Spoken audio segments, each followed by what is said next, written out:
Ladies and gentlemen, good day and welcome to Arvind Fashions Limited Q1 FY22 earnings conference call. As a reminder, all participant lines will be in the listen-only mode. There will be an opportunity for you to ask questions after the presentation concludes. Should you need assistance during the conference call, please signal for an operator by pressing star then 0 on your touchtone phone. Please note that this conference is being recorded. I now hand the conference over to Mr. Ankit Arora, Head of Investor Relations and Treasury. Thank you, and over to you, sir. Thanks, Zed. Hello, welcome everyone, and thank you for joining us on Arvind Fashions Limited earnings conference call for the first quarter ended June 30th, 2021. I am joined here today by Kulin Lalbhai, Non-Executive Director, Shailesh Chaturvedi, Managing Director and CEO, and Pramod Gupta, Chief Financial Officer of Arvind Fashions Limited. Please note that results, press release and earnings presentation had been mailed across to you earlier, and these shall also be available on our website www.arvindfashions.com.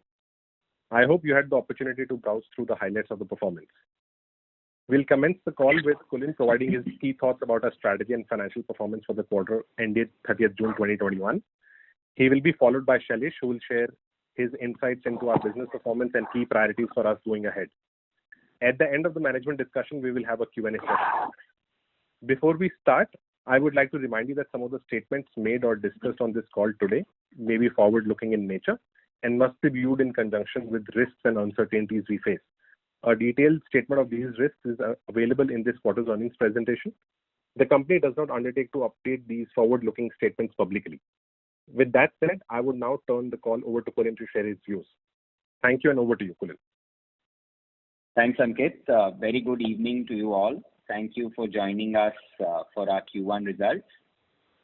The last quarter has been a very challenging one due to the severity of the second COVID wave. The quarter saw widespread lockdowns and also was very challenging on the health front. We did all that we could to ensure the safety of our employees through this difficult period. While the second wave was much bigger than the first wave, our business has been much more resilient and has performed far better this time around. This has been possible due to the corrections we have made the year before, strong cost measures that we have been able to bring in, the scale of our digital sales, as well as the strength of our portfolio of brands.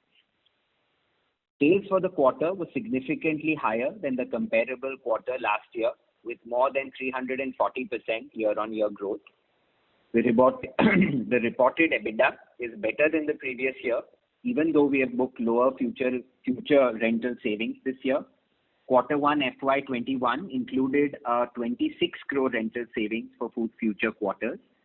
As against this, future rental savings considered in quarter 1 FY22 is only 6 crores.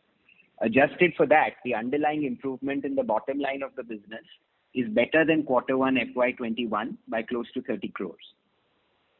This quarter saw much stronger offline sales compared to last year. The offline recovery compared to pre-COVID stands at 30% vis-a-vis 5% in quarter 1 of last year. Sales growth was further driven by the online channel, which grew 4 times year-on-year. Digital sales accounted for more than 60% of the total sales for quarter 1. This large sale of online revenues was made possible by the strong consumer pull of our brands on the digital platforms, a rapidly scaling direct-to-consumer strategy, and the category expansion into new categories like comfort wear, footwear, and women's wear. Our efforts on digital transformation should continue to bear fruits and ensure that our business is less vulnerable to demand shocks in the offline side of the business. The overall recovery is gathering momentum, and the recovery was nearly 80% in July of this year, July 21. We expect business performance to significantly improve moving forward and expect our EBITDA post-rental to be positive in quarter 2.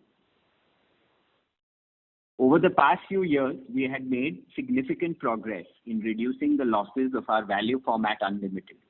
However, we face the challenge of scaling up the business to create long-term value. In order to best realize value for our shareholders, we have decided to exit the value retail business by selling the Unlimited retail network to V-Mart. Through this transaction, we will realize 100% of the net asset value of the network which includes the store fixtures and the inventory. Most of this value will be realized upfront for a cash consideration of close to 150 crores. We also expect to earn an additional 30 to 40 crores through an earn-out based on performance of the retail stores over the next few years. This transaction allows us to exit the value business in an orderly fashion and will lead to a reduction in overall debt and losses. We are very happy to have found the right home for the business as well as the employees that are a part of it. With this transaction, we have almost completed the strategic reset that we set out to achieve over the past 18 months. We expect the Gap business to fully transition out in Q2. While we cannot fully size the exit costs, we expect Q2 losses on the Gap business and overall discontinued businesses to be slightly lower than that of Q1. From Q3 onwards, no further losses will be reported under discontinued operations. A lot of efforts have gone into reducing costs this quarter. Our overall fixed costs were reduced by 70 crores compared to a comparable pre-COVID quarter. This large reduction in fixed costs has come from reduction in rentals, optimizing supply chain costs, and significantly reducing overheads and store running costs. The rental costs were reduced in line with the fall in sales, and we expect some savings on rentals in Q2 and Q3 as well.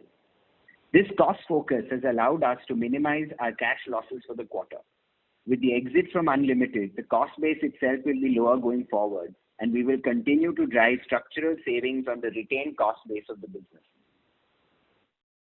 In spite of a large drop in sales, we were able to manage our working capital efficiently and reduce gross working capital by over 30 crores as compared to March 21. We have been able to keep our inwards in line with the lower sales so that the overall working capital remains balanced as we move into Q2. As we enter the autumn-winter season, the fresh inwards will significantly enhance the overall freshness and support the business growth and better productivity. We continue to reduce our leverage quarter on quarter, and the gross debt at the end of Q1 stands at 913 crores.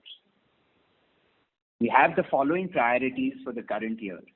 Exit all non-core businesses by H1 of the current year. Significantly scale up the focus brands through better productivity and by opening more than 150 stores for the year. Continue a strong momentum on the digital side and exit the year with 1,000 crore annual run rate on digital sales. Optimize inventory turns and freshness and take the overall inventory turns to greater than 4 times. Achieve a much stronger profitability in the second half of this year. We hope to achieve these milestones as long as we do not have a very large impact from any potential third wave in the future. With a focused portfolio of market-leading profitable brands, strong growth levers in both online and offline channels, the exit of loss-making businesses, the leaner cost structure, and a healthier and fresher inventory, we expect the business to see much better performance going forward. I would like to now hand it over to Shailesh Chaturvedi to talk about the brand level highlights, market recovery, and plans moving forward. Thanks, Kulin. Good evening, everyone. Shailesh here.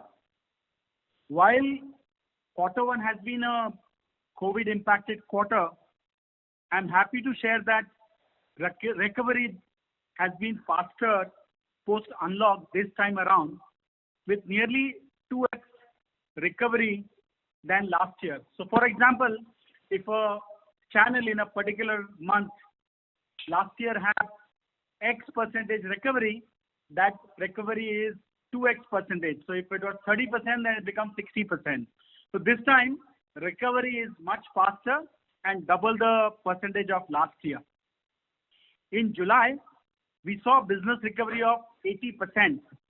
And in Power Brand, this recovery was 90%.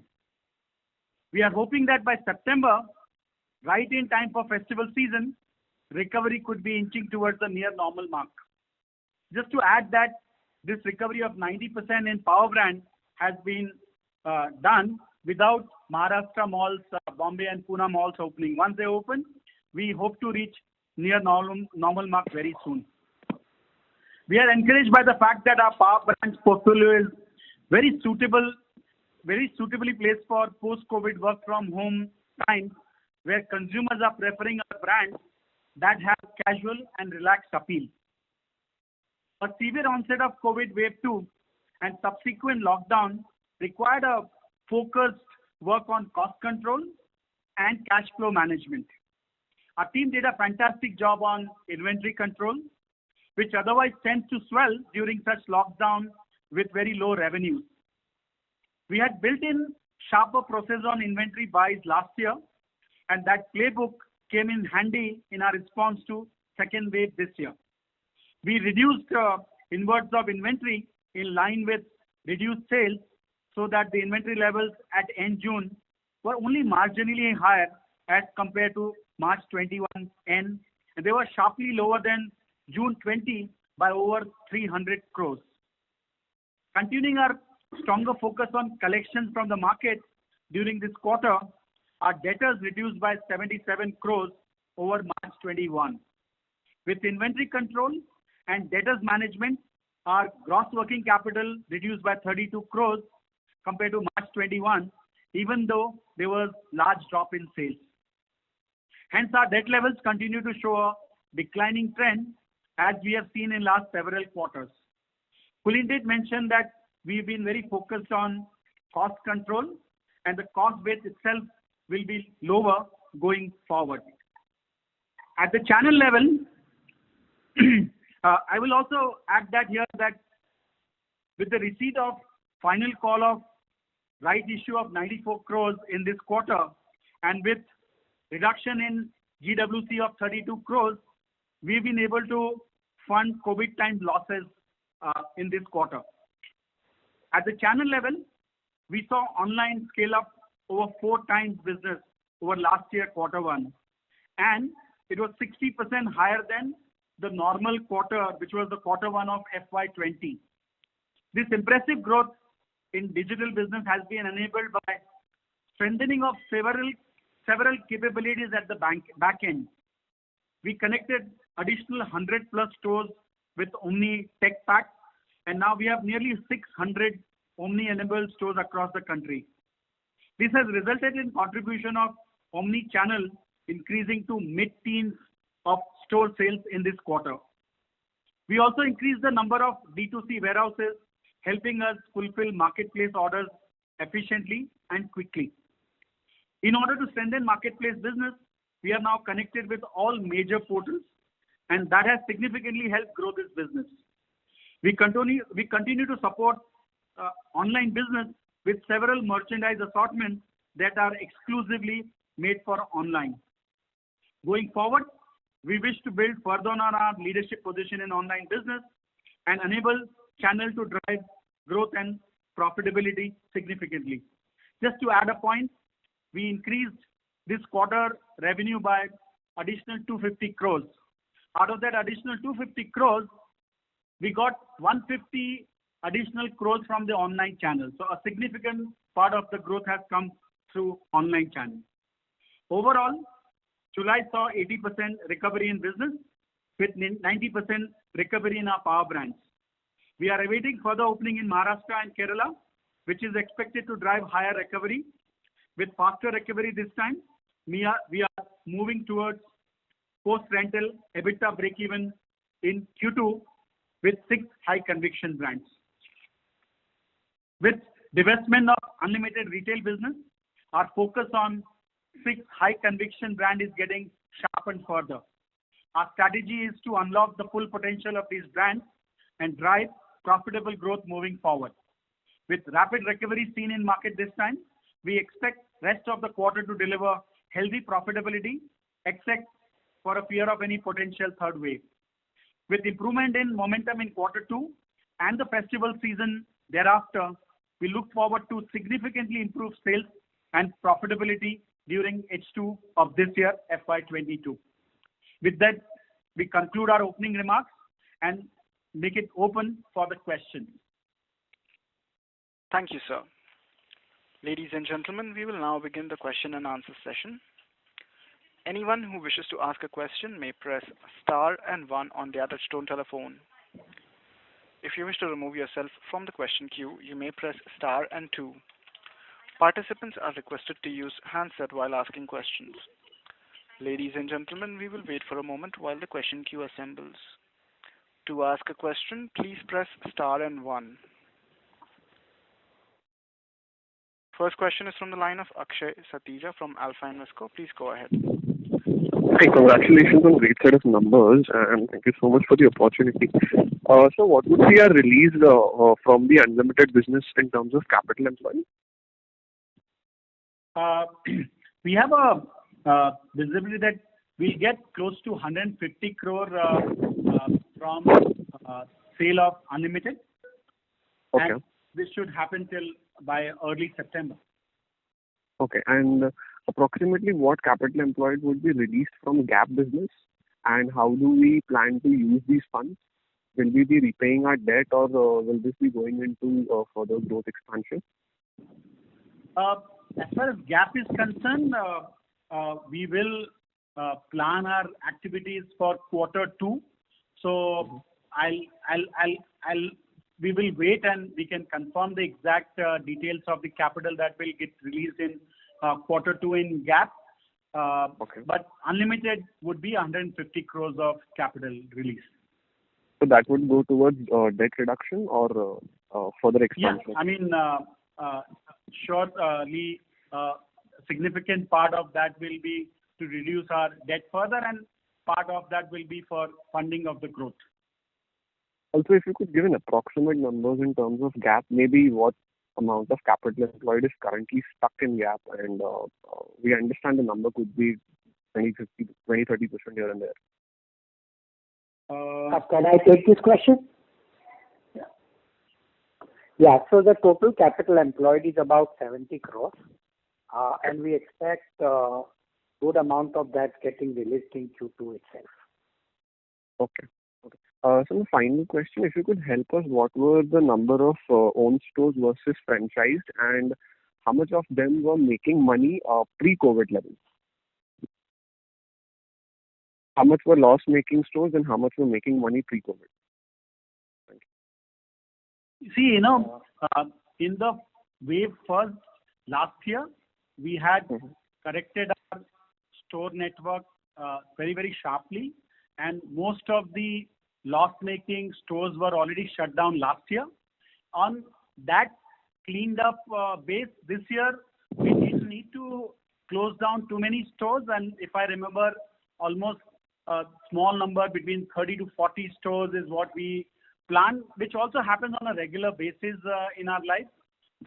So the number of stores that we shut down now was less, and our understanding is that post-COVID, with the normalcy restoring, most of our store network will be profitable. Okay, and how much would be our own stores and franchise? To interrupt. Yeah, it's the same question. Yeah.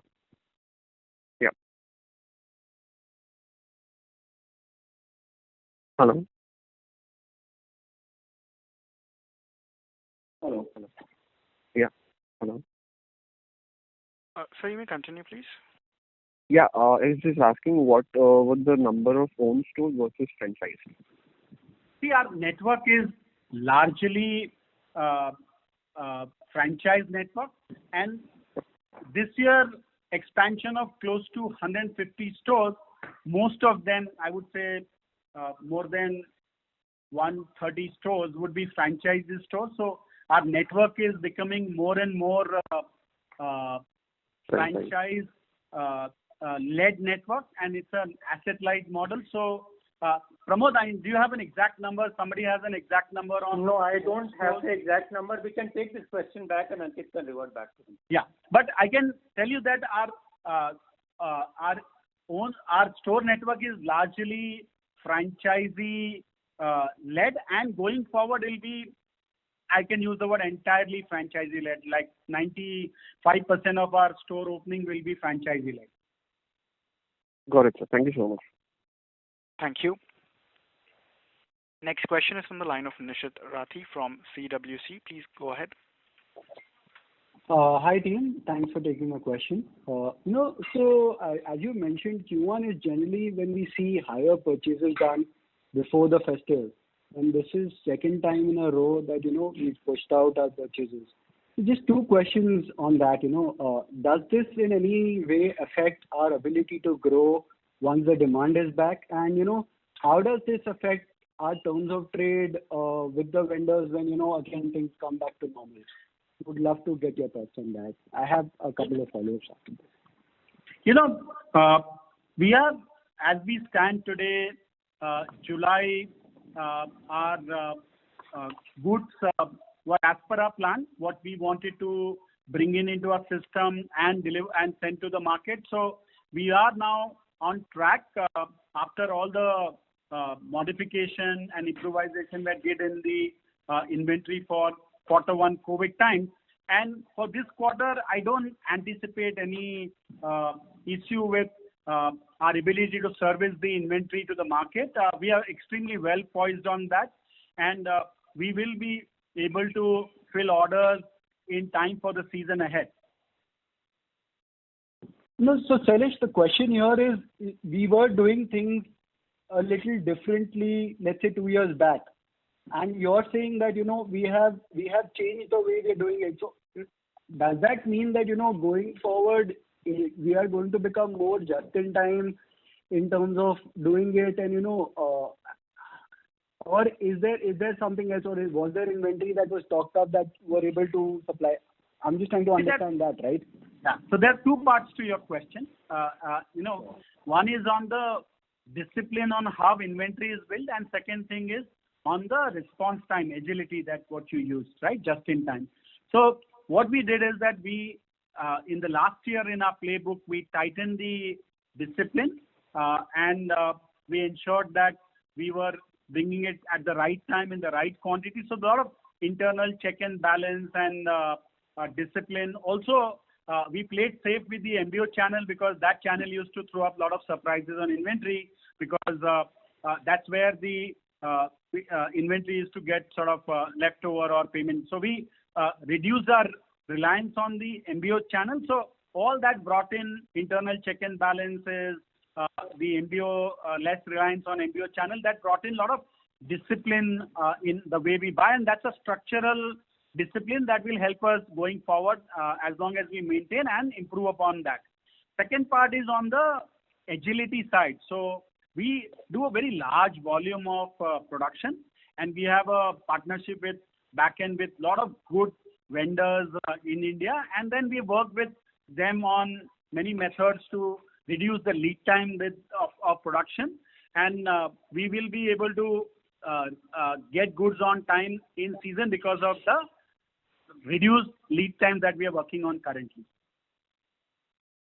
Sorry, just to follow up on that. So let's say if historically you used to do 2 drops, 3 drops a year, are you saying that you've reduced your order quantity and you will do multiple drops? You will do maybe 4, 5 drops. Is that the way the new supply chain is kind of geared up? Is my understanding correct, or is that is that right?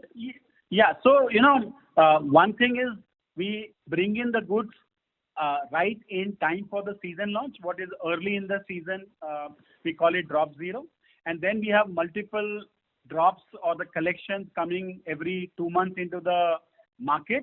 That happens, and we are working with the vendors so that the lead time required for producing these goods in different multiple cuts also is reduced. Also, we are a leader as Arvind as a group on the flexible manufacturing, and there are a lot of new techniques of flexible manufacturing like digital printing or dry method of doing finishing on denim on 5-pocket jeans. So we have invested a lot on the flexible manufacturing, where the lead times could be as low as 30 days versus traditional 90 days to 100 days lead time. So there's a lot happening at the back end to be more agile and flexible. Oh, that was very helpful. Just the second question is, if I understand it right, almost 60 crores of your sales in this quarter was D2C sales, right? So I just wanted to know what is driving this D2C sales. Is it because the stores are shut, you are getting more D2C sales from brands like US Polo, which ways have very strong demand, or is it primarily driven by brands like Flying Machine, which are Flying Machine and smaller brands, which are bound to be more online, and which you intend to make it more online. So, would love to get some color there. See, the online traction that we have seen is across the brand. It is definitely in US Polo, surely in Flying Machine when we got into the special relationship with the Flipkart group. It's in Tommy Hilfiger, Calvin Klein, across brands. Arrow online business has picked up in this quarter. So it is not specific to a brand. It's a overall drive.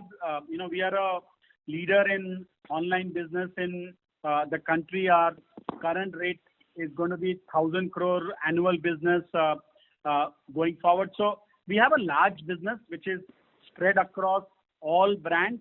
And it is not just because of the COVID. And I mentioned that, we have built a lot of capabilities at the back end to support our brands, right from, linking more stores, and those stores, 100 odd stores that we've added now in this quarter are spread across all our brands, from Flying Machine to US Polo to Arrow to every other brand. Also, we've linked up with portals like, Myntra and the Ajio and the Amazon, and we are doing very large business with them. Our own website now is growing well. We have a lot of repeat customers in now.com. So through that and through other marketplaces, we are able to reach many customers. We've increased the inventory levels in our marketplace model so that we can service more, we can give a larger assortment to our customers. So if you really see the whole retailing of business online through our own now.com and also through the marketplaces, through all the portals, and all that has gone up, and we have a higher number of D2C warehouses so that we can fulfill faster, more efficiently. So it is a strategic and very structural capabilities that we are building that will help us even post-COVID. So, for example, we mentioned that our Omni business in this quarter was in mid-teens of the store business. So the entire store team is now getting used to servicing an Omni order from the store. So there are a lot of these structural changes that have happened that will help us to continue to grow on our leadership position in the digital and a large size of almost 1,000 crore plus, even as the market recovers fully in the times beyond COVID. Kulin, you want to add? I'll just come in here. Nishit, see, if you kind of distill this, there are three broad transformations that are going on in the digital strategy. One transformation is that this business used to be an old goods selling business, what you call OSM, which used to be sold on discount largely online. The new model is to actually create products which are attuned to online, and they have much better sell-throughs, lower discounting, and a much better cash conversion cycle. So one big transformation going on is that the business is moving from what used to be this old goods to what we call specially made units. So units made for the online channel with deep analytics and flexible supply chain. So that is one transformation going on. The second transformation is that this used to be a wholesale business where you used to sell to portals and then forget. And it's moving to a retail business, which is both our own .com, now.com, and what we call the marketplace model, where we set up the listing and control the pricing, promotion, and delivery of the products that we sell on third-party marketplaces like Myntra, Flipkart, and Ajio. So in a sense, we are building muscle as a company to do direct retailing. And that is very powerful because you get customer connect, you get to control the quality and the way in which your product is sold. So we are as we go on, right now it's in the mid-30s, but we expect our direct retailing to keep increasing, and that will make the business even more robust. And the third transformation is how do stores not just remain physical stores, but we digitize our stores. So as Shailesh was saying, we're in the mid-teens as the online contribution to store revenue, but as we keep connecting more and more marketplaces and building more and more omni-channel journeys, I think the store will also keep enabling the digital sales more and more. So I think these are all three of the transformations are at work, and that is why the online business is scaling up the way we are seeing. No, this is great. I have a couple more questions, but I'll come back in the queue if people don't have other questions. Thank you. Next question is from the line of Vaishnavi Mandhania from Anand Rathi. Please go ahead. Yeah, hi. Thanks for taking my question. What is our net debt as of the first quarter? Pramod, you want to take that? We talked about, Shailesh actually talked about it. Our debt is 913 crore at the end of first quarter. This is the gross debt number. Yeah, gross debt. Net debt will be around 20 crores less than that. So it will be around 900 crores. Okay, got it. Also, on the online channel, right, in terms of the current run rate, right, that we have, what exactly is the profitability of the channel, and what exactly is our current run rate of quarterly sales in terms of online, and how do we see this moving forward with probably stores opening up and offline also picking up in the rest of the year? Yeah, so if you look at this quarter, we did nearly 200 crores online business in quarter one. And, even online business was impacted in the second half of April, and only in the first week of May, they started going back to the normal business in online. So this business also would have been slightly higher if the online was not also impacted by the COVID lockdown and warehousing, etc. So this is a current rate. The way our order flow is currently, we are at a 1,000 crore annual run rate, and the growth is going faster. And I told you that this quarter we added 250 crore delta revenue for the company over last year same quarter. Out of that delta 250 crores, online delivered a delta 150 crore or what the business in online was last year same quarter. So a large part of that growth has come from online channel. Now a lot of capabilities that we mentioned, and then Kulin just recently just mentioned in the previous question, a lot of these capabilities are going forward, and our brands are also very suitably placed for the online business. All casualish, relaxed feel brand at different price points, from Flying Machine, which is value, to Calvin Klein, which is super premium, right? So we have brands of casual appeal at different price points and different product categories, and those categories are doing better on online channel for the kind of consumers who are coming and shopping there. So we are quite bullish. We are feeling that the business will continue to grow at a very good rate going forward, and even the profitability of this business is fairly good. Actually, just coming in here, the profitability of the online channel is actually higher than that of the retail channel. It's historically been one of the most profitable channels, so it's kind of a strong profitability.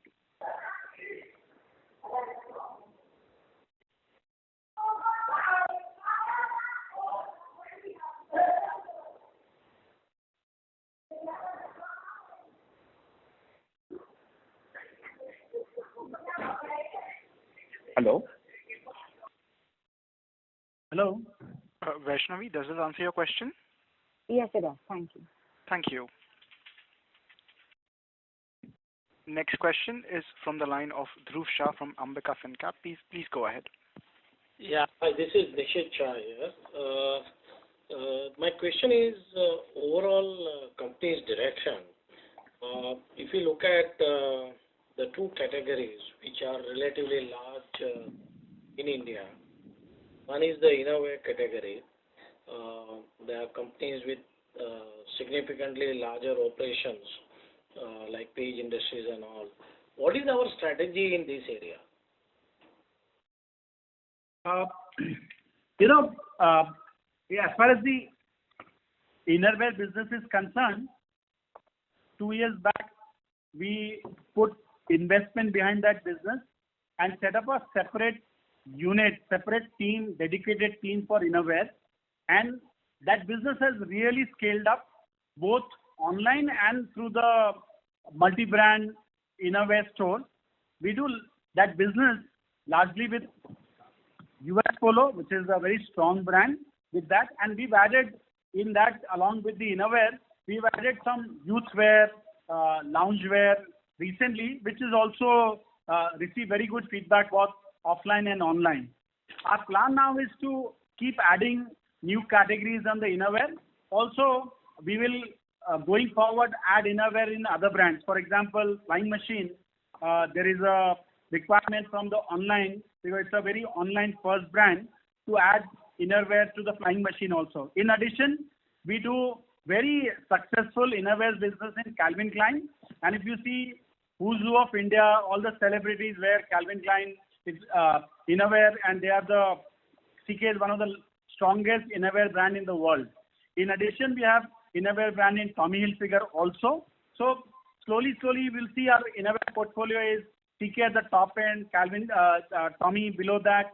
US Polo is the largest innerwear business for us. There is a plan to add innerwear categories in Flying Machine. So overall, we will have a very large innerwear business in our brands.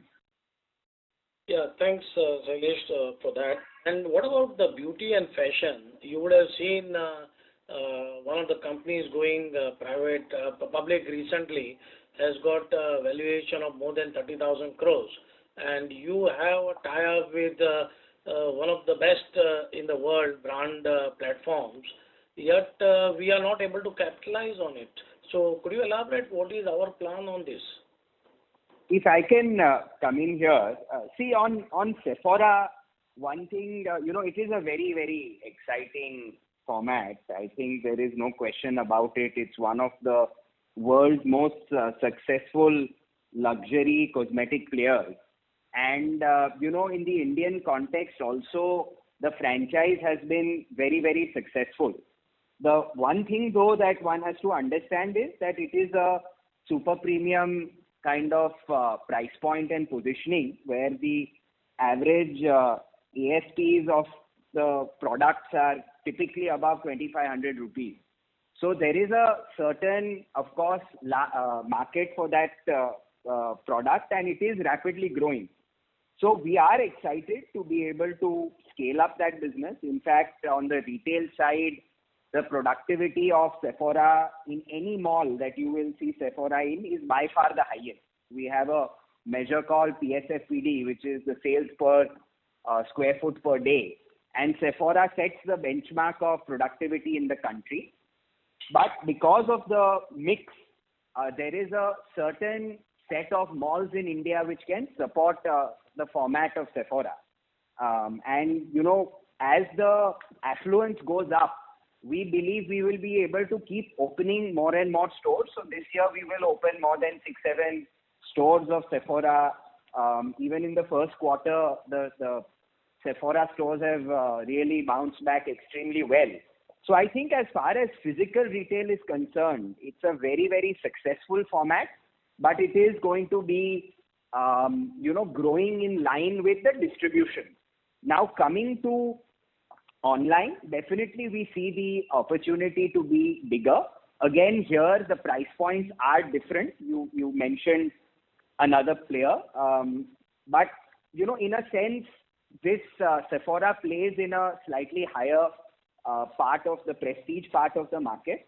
And within that, we are definitely scaling up our digital presence significantly. We have been consistently growing, and we are going to, the lever for us there is to keep expanding the offering. In the next 12 to 18 months, there are more than 12 brands which we will be launching, exclusive luxury brands which will be coming into the country. So as the offering keeps growing, it will help us bring a step change. And also we are working with the global team to see if we can bring in the Sephora storefront on the digital side as well. Globally, it has done very well. We have to work to bring that alignment into India and to capitalize on that. So I think the opportunity for Sephora is exciting. We have to work within the segment that Sephora is in and really capitalize on it. So we are working with the partners to ensure that in the rapidly changing environment, Sephora continues to have its pride of place in the customer's mind. Yeah, thanks. That's useful, Kulin. Thanks.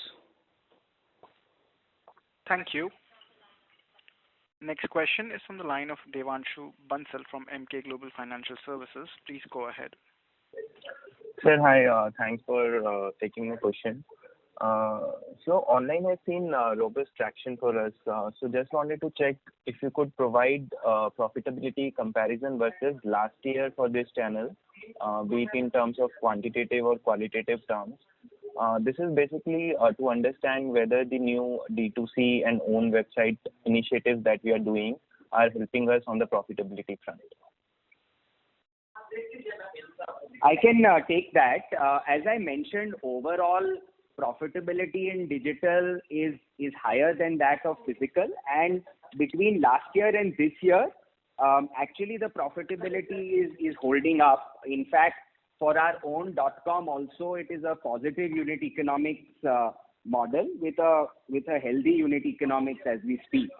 And the wholesale part of it obviously has always been strong on unit economics. So there is no deterioration in the channel level profitability in online between last year and this year. Okay. Secondly, you indicated D2C own websites gaining traction and currently are, if I heard it correctly, 30% of online sales. What is the steady state mix between B2B and D2C sales that you foresee down the line? So just a little clarification, when we are saying direct to consumer, we are meaning it more direct to retail, which is our own .com plus what we call marketplace, where we control the sales process on even third party. So that put together is in the 30s. Right now, it looks like it will remain in this range for some time. As the market evolves, it is really tough to say whether the direct to retail can significantly go up from this, but we are going to play both sides, the wholesale side and the direct retailing side, and ensure that both are maximized. And as the market evolves, we will be able to see how the split will change. Sure. Lastly, any benefits out of preponement of end of season sales at major platforms like Myntra during this quarter? Shailesh, you want to take that? Yeah. So if you really look at EORS and the events, they were little later this year than last year. Almost, typically this year was in early July versus typically happens in June mid. So the big event in online world were later this year, and that's a call of the online portal, right? But since lot of places the opening had not happened, so they wanted to give some time and then they did it later. And we participate with the portal's dates because they pull in the customer, they do the marketing events, and we sort of work with them and partner them to get benefit from the traffic that they bring in through these special events. So it's not it wasn't early this year. It was a couple of weeks behind, and that's something online players decide on their own. And even in the physical stores in the malls, etc., also the EOSS calendar this year was slightly later than normal. So the benefit we should see a benefit of this in Q2 as well, as in because of postponement of these sales, or the B2B sales have already happened for these events? No, see, the discounted sale or the end of season sale happened in July this year, and the big days also happened. So we got the online business billing in June and in July, and this year's quarter results will cover, and that's as per the plan. So there's no major change of the quarterly profitability as we speak. Sure, thanks. That's it from me. Thank you. Next question is from the line of Sagar Parekh from Deep Financial. Please go ahead. Yeah, thank you for taking my question. Firstly, with this unlimited sale, what is the fixed cost base that will go away from our books? Pramod, do you want to take that? One second. Let me. The fixed cost base of unlimited, Ankit, if I'm not wrong, is around 100 odd crores, right?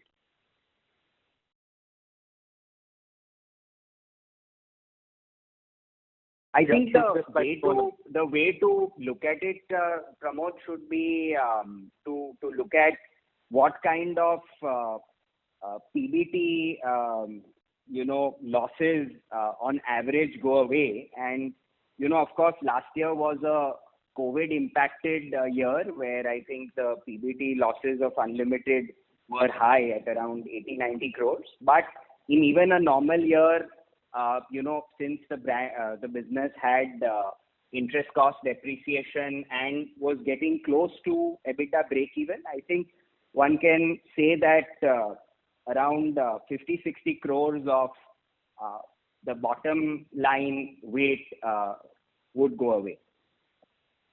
At PBT level, 50-60 crore hit in a normal year. Yes, in a normal year. Okay. Assuming EBITDA break even. So that was I think happening at around 650 crore kind of top line number at which you were possibly doing. No, I think we had significantly reduced the break even point. So at a much lower revenue, we were break even. In fact, the second part of last year also we were broadly break even at a much lower revenue point. So you can take around 50 crores as a weight that would have gone away. And my second question would be, what would be, so now with the new, everything all restructuring done, what would be the break-even point for us now going forward? So in another way, what would be the fixed cost base for us going for the existing brands, continuing brands?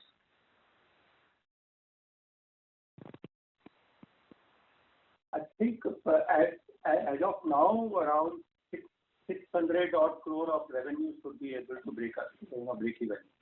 Quarterly? 600 crore per quarter, yeah. Sure.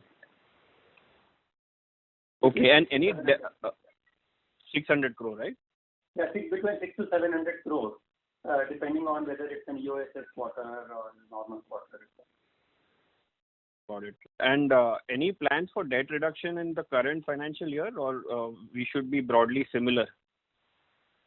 See, from the proceeds from the Unlimited, around 150 crores, a decent amount of that should go to reduce the debt further.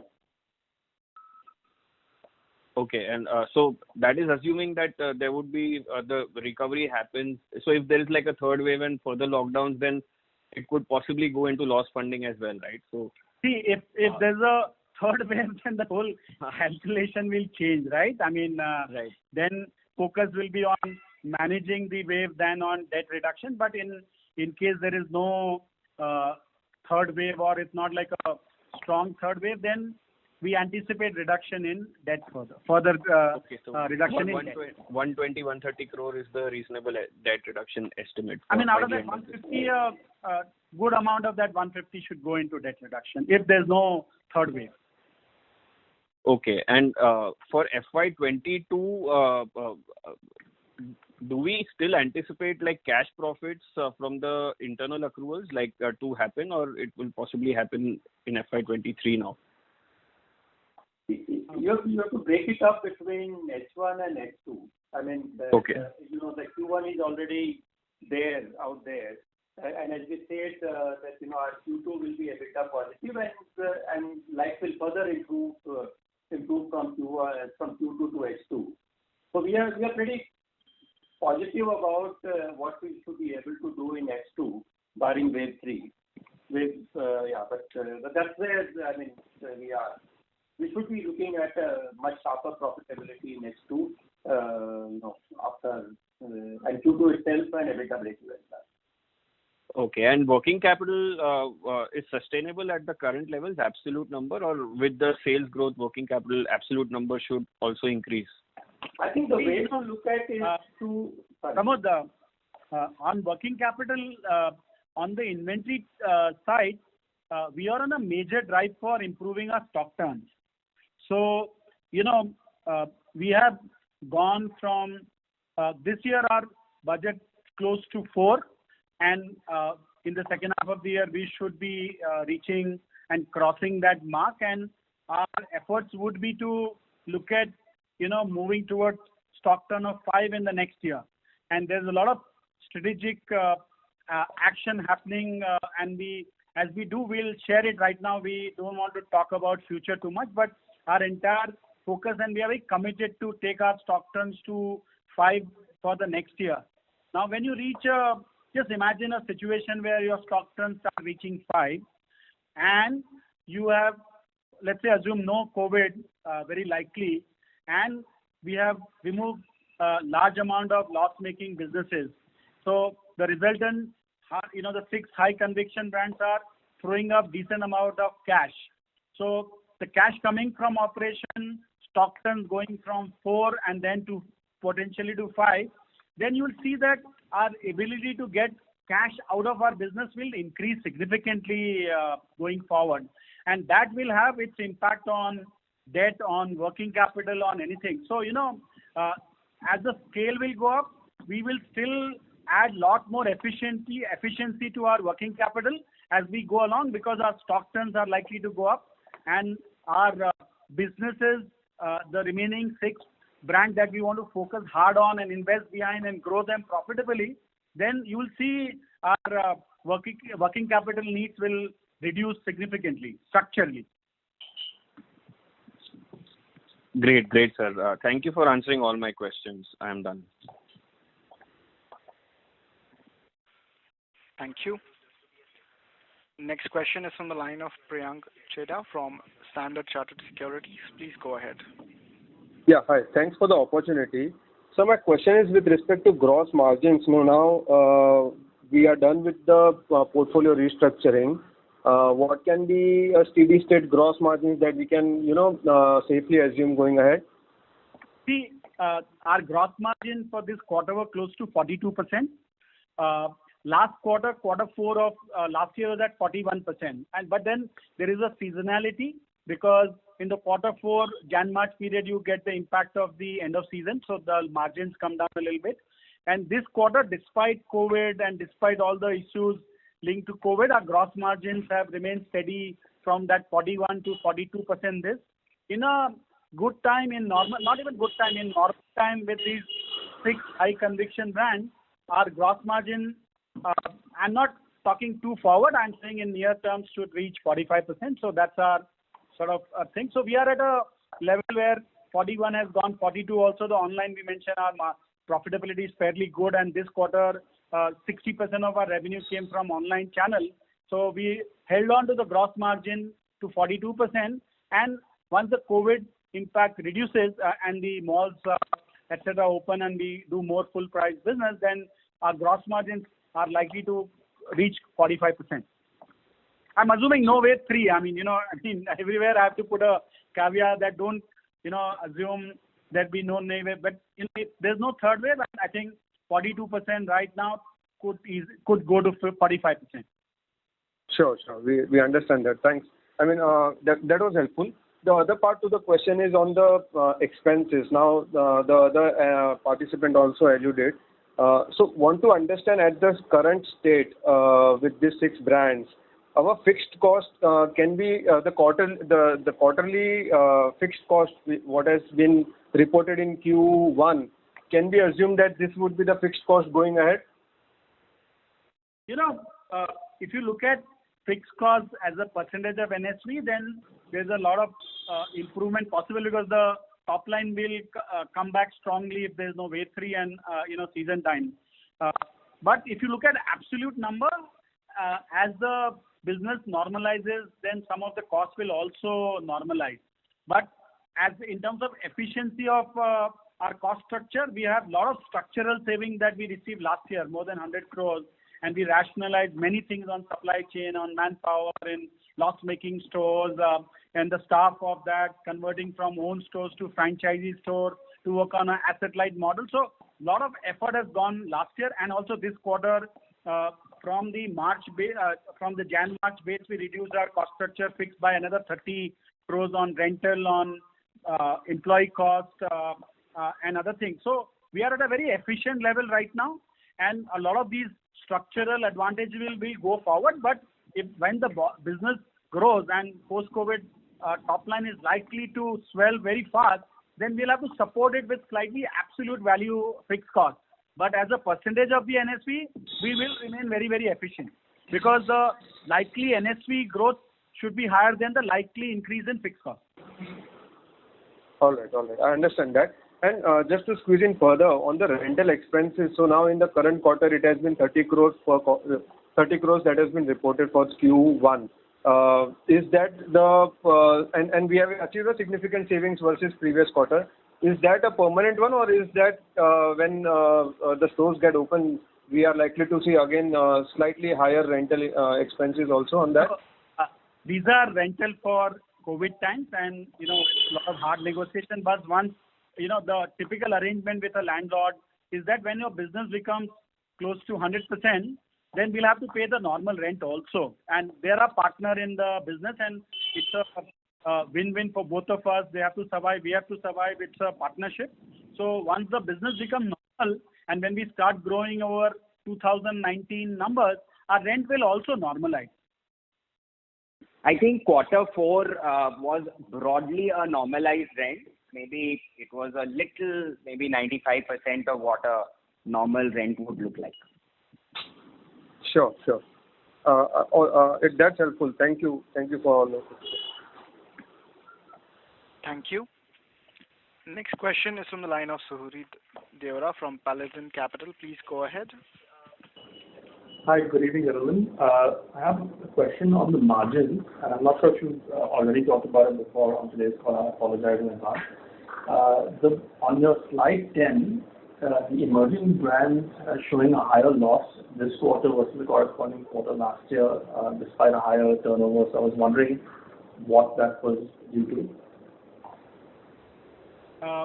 Sorry, did you your question on emerging brands? Yeah, the losses, your EBITDA loss has increased this year. Yeah, I get it. See, in the emerging brands, we have done a minor reclassification because now Sephora, as the only, earlier we used to have two buckets. One was emerging brand, other was the specialty retail. But in the specialty retail, we had Gap, Unlimited, and Sephora. Now with Gap exit and the Unlimited exit, there's only Sephora left. So what we have done is that Sephora has been clubbed with emerging brands. And what has happened in this quarter in Sephora being a pure physical retail, very, very low online business, the losses are higher. And that's what you will see the losses in the emerging brand because of Sephora. Now, give you an example that 25% of Sephora business comes from Maharashtra. And the Maharashtra malls have not even opened today. So Bombay malls, Pune malls are still. Sephora does really good business in these malls.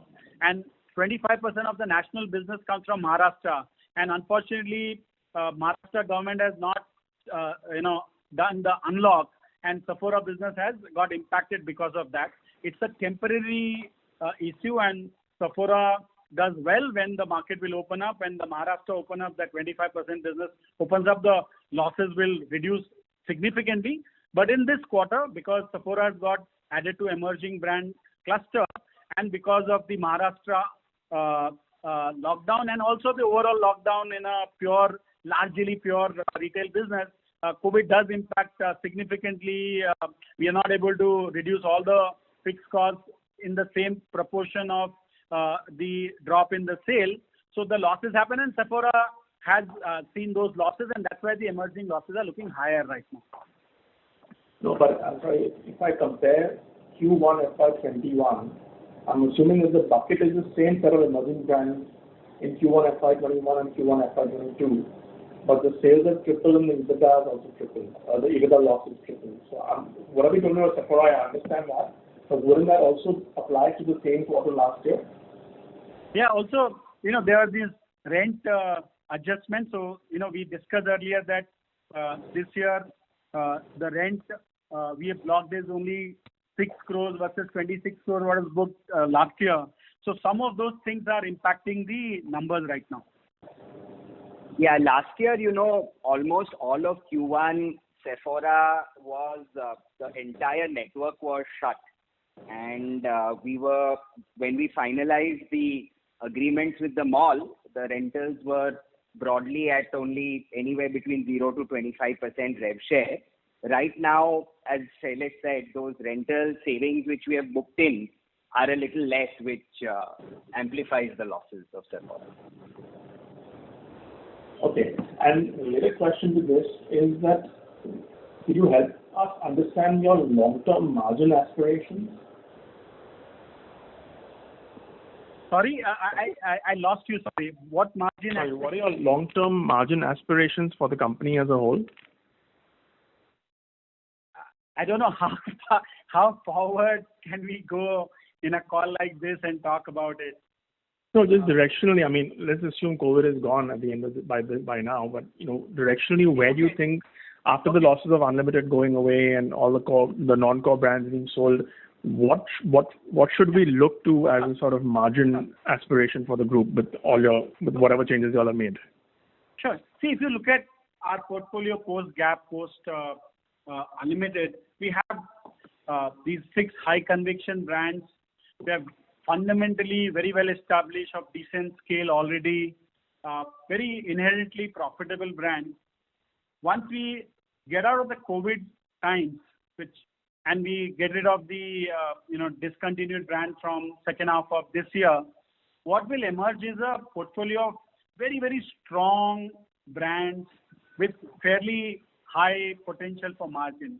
And most of these brands in near term, if I have to say like next 2 years, should be significantly close to double-digit EBITDA margin. And some of them, like the power brand, we have US Polo, and US Polo is very uniquely successful brand in India. There are very few brands like US Polo, and that brand with its own strong appeal and the likely scale and a lot of new category that we are adding could have even a higher EBITDA margin. So, our intent is to unlock the potential of these brands in the near term and reach this kind of margin that we are talking about.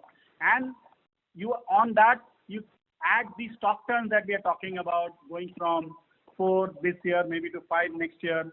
What it does to the ROCE could be very, very dramatically positive. But I don't want to go too much into the future forecasting in this call, so please don't take these comments seriously. I mean, sure. There is, we still need to see whether wave 3 happens or not. We still need to close the discontinued brand in Q2. But I think the way we see H2 this year itself, things look dramatically encouraging. And if we can, deliver on the plan that we are talking about on stock turns, etc., then both in terms of margin and on the return matrices, we could be sitting on very, very good situation. Okay, thank you for that. And last very small question is, if the country reopens, all the growth that you've been seeing from online sales, will some of that get cannibalized by offline? Very interesting. If you really see the market share of any big brand in India, the size of market is huge. And the way the online is penetrating into new zip code, new consumers, the whole, conversion from unorganized to organized to upgraded. I mean, there is a lot of tailwind in our industry, and we are able to execute. I think both can continue to grow significantly, both online, which will grow surely much at higher pace, and offline, which also can grow through new categories, through distribution to new towns and digital. So I don't know that we have reached a point where it's like a zero-sum game between the two channel and one will eat on. Of course, in COVID times, the percentage of online this quarter was 61%. That percentage will not stay. We are on a secular basis, cross 20% mark. We could be somewhere in between 20 to 25% of our fast-growing top line. So while percentage will stabilize, but I think there is enough probability of both the channels growing side by side. In fact, in quarter one itself, I think if COVID were not there, the absolute scale of the online business would have been even higher because, during shutdowns, the usage occasion of apparel goes down. So irrespective of channels. So I don't think quarter one absolute online business was due to offline not being there or any level of cannibalization. So I in fact see moving forward as Shailesh was saying, there is a structural reason why digital and, also our brands are gaining traction in the online side. So I don't think there is any danger of business moving from online to offline. Both are going to independently scale. Got it. Thank you so much for that. Thank you. Next question is from the line of Deepak Poddar from Sapphire Capital. Please go ahead. Yeah, thank you very much, sir. So I just wanted to understand, maybe from a 2-year perspective, do we aspire basically to reach pre-COVID kind of a revenue level, 4.5 to 5,000 crores? So yeah, any comments would be helpful. I don't know how far can we predict and project the numbers and feel, but I would say this second half of this year, without going too far, we would be, I think, clearly much higher than H2 of the pre-COVID year, which was FY20. So even in very near term, we see we reaching, that's on the continuing brand, and the way they can grow, then all the other top line that we will be losing through Unlimited sale or Gap sale, we could cover very soon. So there is enough growth in the system, and there are a lot of growth drivers which can take us to the scale and beyond. I mean, we'll not be happy only with that fast scale because we are adding digitalization, we are adding adjacent categories. So US Polo now has kids, it has footwear, it has innerwear. Flying Machine through its mobile online first mindset is adding a lot of new categories with Flipkart Group's partnership. So we are adding so we have digitalization, we have adjacent accessory category coming in that will drive the top line. Also, we are going in aggressively into smaller town, and this year our plan is we used to open around 100 stores a year. This year, despite COVID, we are still aiming to reach 150. We have 60 stores ready for opening in the next 60 to 70 days. So we still are sticking to our number of 150 stores opening this year.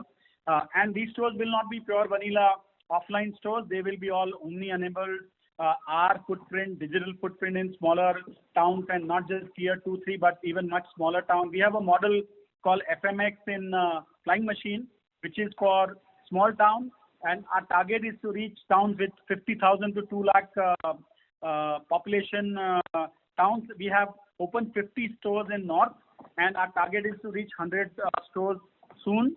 We're still modeling it, and then potential of that FMX model alone will be very large, all digitally enabled physical. So if I just say all these, growth drivers from digitalization to adjacent category to small town expansion through omni-enabled store, we see a lot of opportunity for growing and revitalizing the growth of our top brand.